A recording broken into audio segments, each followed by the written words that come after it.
Hello mga katol, so nakita natin na bad yung ano niya, dalawang injector. So tinanggal ko na dito at papalitan ng dalawang injector na bago kasi yung injector nito mga katol ay overfeed na siya. So malaki na yung butas, no. So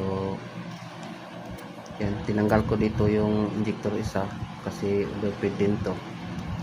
Yan. So ayan, nahugot ko na mga katol. So papalitan lang natin ng dalawang bagong injector. So yan, salpak ko na itong bagong injector mga katols para magkaalaman na kung magiging okay ba yung andar ng makina.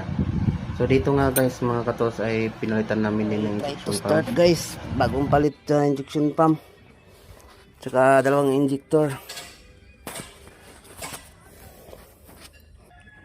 Start!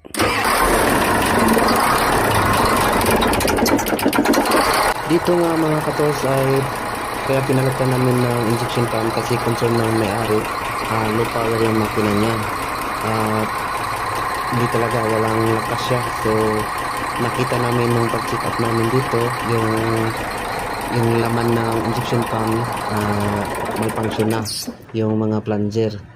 So kaya pinalitan namin ng injection pump kasi walang hatak talaga.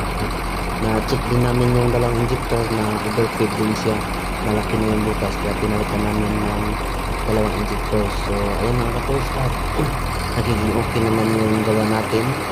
So successful yung pagpalit natin, wala namang aberya.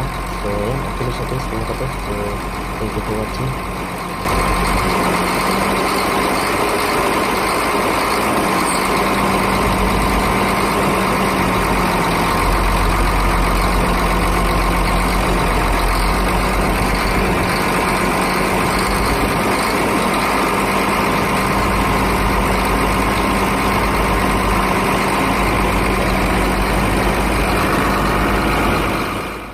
Tapos na nating pinalitan ng injection pump injector. So okay na siya guys, all goods na yung andar niya, wala nang knocking at normal na yung delivery ng fuel niya.